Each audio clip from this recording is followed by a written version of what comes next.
Hello there! It's a beautiful afternoon in Lian, Kentucky, and I am so excited to be here, and I'm glad to announce to you that we are on episode 2.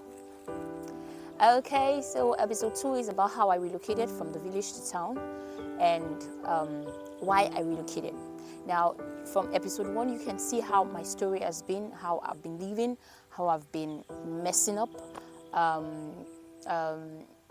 I was going down the destructive path, and I told you how by God's grace there was a desire not to do that. Everybody wants to get better. Also, when you are going to church and you hear some things and you hear about Jesus and you hear about those things, and there's just a desire to serve the Lord by God's grace. So these were things that also contributed to my wanting to leave the village to town. And another thing that I didn't talk about was father. My dad is alive and well. My dad, because of the nature of the family, it's a large family. My dad had to work, and because of that, my dad is not always at home. So I felt like I lacked. It's not like a feeling; it's true. I lacked that fatherly love and attention. Though my dad meets our needs, is there anything you want in school? He's ready to provide it. He's ready to meet the needs of the family and all that. And because the family was also large, mommy had to start doing business, to meet up, to get to support the family too. So I was the mother, I was the big sister, I was the everything. And so when my mom is away, by God's grace, I'm the one that take care of my siblings and stuff. So, but from episode 1, you can see the path I was going. It was getting worse. But when those visitors came from the town, I saw the way there was a particular elder that gives me so much attention. He gave me so much attention. Like, how are you? How is school? He give me tips, try to see how I'm doing, ask me how my grades were, that kind of attention. That's one thing I didn't have. And so I loved that, and I felt like, okay, my traveling to town, I'll be able to get these things. I'll be able to serve the Lord better. I'll be able to get a place of safety, because I'll make new friends. I won't want to make friends like that. Truly, I won't want to make friends like that anymore. I want to make new friends and Christian friends and all that. Now, so I take go town, and where I went to, it was okay. Place was fine. It was a conducive place, leaving the village to town, that kind of thing. And home was okay. I was the youngest among all the girls. That I had big sisters. And you know how big sisters are normally. When the room is occupied, when they are in the room, you stay in the parlor. When they are in the parlor, you go to the room. You know how it is for the youngest. So I had this energy to work and stuff. So I was always working and all that. But I sleep in the parlor when it's nighttime. So one night when I just got into the house, early in the morning, around 5:30, we usually go out to get water. So around 5:30, I was woken up in the morning, and I was woken up in a very, very strange manner. And the strange manner was a hand on my breast. Like, I felt like somebody was touching me. And when I opened my eyes, I got the shocker of my life, And when you're trying to wake up and all that. And when I opened my eyes, I was shocked. I was surprised. I was, really? And I heard a voice, stand up, let's get water. So I stood up in a very, very angry mode, and I went out and I was like, don't you ever in your life, don't you try that with me again. When an elder brings himself low, and how it is. So I was really pissed. I was so angry. Don't ever try it again in your life, in your entire life. I was shouting. So he was like, it's okay, calm down. It's okay, I won't do it anymore. It's okay. But that left a print in my heart. It got me thinking. That speared an arrow of fear into me, and doubt, insecurity, where I thought was safe, was no longer safe. I felt like, is it that they are Like, there are predators everywhere and there is nowhere safe. That because this person is a guardian, this person is an elder, this person is a father, this person is a friend, everything. And gosh, it dashed everything for me. I'm like, are you serious? Why would you want to do this?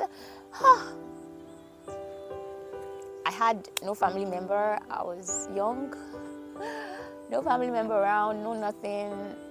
I was totally dependent on this person also for my needs, for everything. It is well.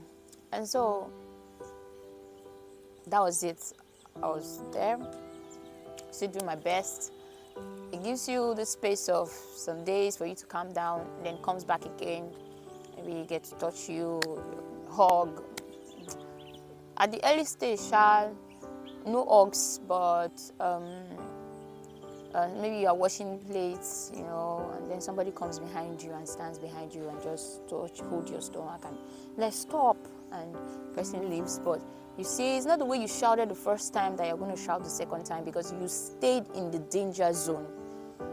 Okay, I stayed in the danger zone, and normally, like I said, my parents, my folks leave the village and come to town for fellowship, and so they, one Sunday, after I started staying, came to town for fellowship. And when they did, I told my mom. I didn't tell her.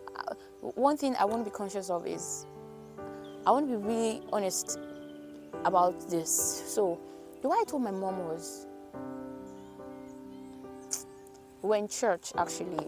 So when I came out, church not called it sweet me, because I saw professors that weren't possessors, like they were lecturers and they are not doing what they are saying, and you are a father, for instance, telling me not to steal, but I see you stealing, you see. So the confidence was now eroding out, like, I beg, now they talk all these things, I know what they do for back. Do you understand? So it made it, I was now living a double kind of life. I was getting very hardened, this distrust came in, and I couldn't trust anybody. Like, I was like, everybody, you are all the same, So I just met my mom and I was like, I beg, leave that matter. This one guardian, this one elder. I beg, not the elder. And she shouted, don't you ever in your life talk about him like that. When you hear your child say some kind of strange things, I think you should give attention to it. You should give attention to it. Wanting to know, why did you say that? What prompted that? You should be conscious, Not that because you just feel a child will just say something like that. No, you should give attention to it. What is the problem? Why did you say that? And when she shouted like that, I just left her, because usually I can't stand shouting. Somebody shouting at me, that was then anyways, but I got used to it because I had a lot of shouts. Through my young age and all that, so I got used to it. Well, mommy doesn't want to hear you out. Like the elder told me, he said, oh, nobody will believe you. I tell you the truth, it was right about that, because it was a difficult nut for me to crack.